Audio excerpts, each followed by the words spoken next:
تمام کار روزگار دست زن است. تازگی خانه، پختن طعام، تربیه و نگاه بینی فرزندان.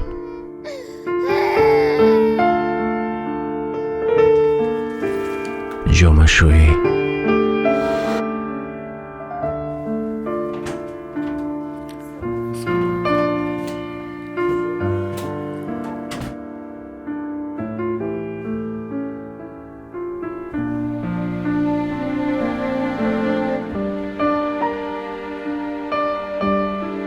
اما هستند بعضا نوجوان مردانی که با یک چیزی کوچک دلشان را میرنجانند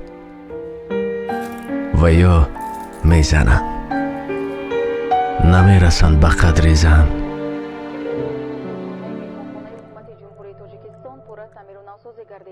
از این پس در مهمانخانه مذکور به مهمانان موافق به معیارهای سطحی بلند بین المللی خدمت رسانیده می شود. چی به نمک ندارد؟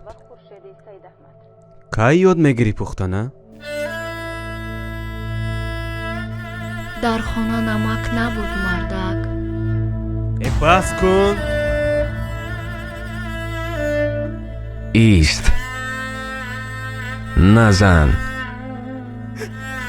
اول با سخنی نرم فهمانش. نشد جایگاه خوابت را عوض کن، در دیگر خانه خواب کن. اگر باز نشد بعد بزن. اما زدن هم معیار دارد. با چوبک مسواک یا اینکه شاتکه دندانشویی.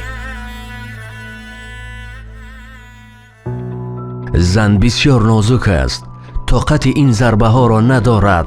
زن این یک عضو مرد است. چی می شود که یک دستت را یا پایت را ببریم؟ نه، زن خواهر است، زن همسر است و زن مادر است.